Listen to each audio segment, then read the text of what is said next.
name is Emilie Rose. I am a Director of Services, Learning and Development at MongoDB. My background is in customer success and account management. And back then in the days, one of my bosses was really passionate about learning and development, which made me realize there was so much in it for me, to learn about myself in the workplace. And since then, I have really developed a taste for putting the human at the center of anything that I do.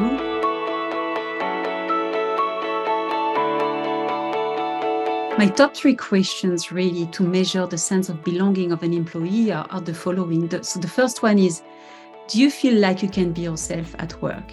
To me, this is a very important question because if you're a circle trying to fit in a square, you're going to spend a ton of energy, trying to do that. And you're going to probably feel tired. You're probably going to feel strained, and you won't have the opportunity to spend the energy that you have in the right places. So I don't want anyone in the organization to feel like they cannot be themselves at work. And sometimes there is some psychological barriers to this happening, right? But I really feel that this is our responsibility as people leaders to instill that trust and foundation that you can be yourself at work. The second question that I really like here is that I like asking, do you feel valued and respected by your colleagues and people managers?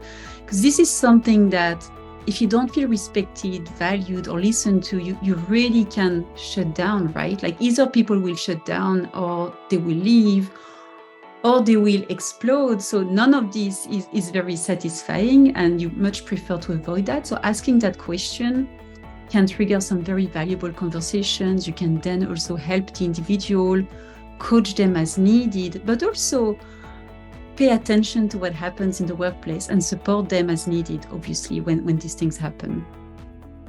My favorite third question is, do you feel supported when mistakes happen? This one is also one that I really like because mistakes will happen, right? We are all humans, and I also feel that work is like a playground where you can experiment, where you can test and learn. Obviously, you keep taking responsibilities, you keep being professional and being accountable, but we are humans after all. And so when these mistakes take place, it's very important that there is support in place that's available so that you can continue to feel that connection. You can continue to feel that you belong to the place and you're not suddenly becoming a stranger or someone on the side just because this thing happened. Instead, you want to make sure that the team is rallying around you, that you can brainstorm, you can mitigate and fix what needs to be fixed.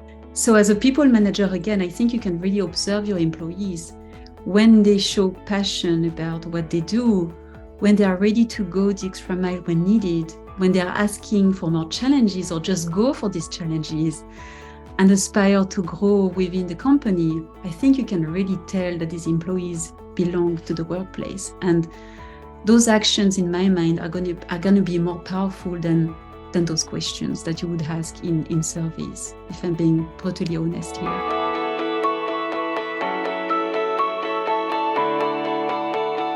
It's a mix of building the right level of relationship and autonomy with your employees.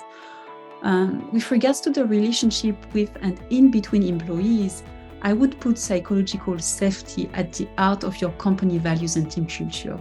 Also, it's important in that search for autonomy to leverage and promote the individual traits and skills of your employees, again, so that they can feel like they can be their true selves in the workplace. Giving that space to experiment is important as well, but also sharing regular feedback and setting up retrospective sessions with peer-to-peer learning is going to help a ton as well. Because again, it's a lot about working together as a group as opposed to having some direction that's kind of forced on the team. Here it's all about, coaching, supporting each other, helping each other, so that everyone can really develop their connection and their psychological safety to the group that they are working with and belonging to in the end, right? There's also something here that's very important. it's about exemplifying vulnerability as leaders, right? In my mind, leaders should really exemplify vulnerability by admitting their mistakes or being open about their own challenges. Because when they do that, when we do this as leaders, right, we help create a culture where mistakes are seen as opportunity for growth and learning, and where we can develop. And so again, that will be part of the psychological safety that create that sense of connection, that sense of belonging with the organization.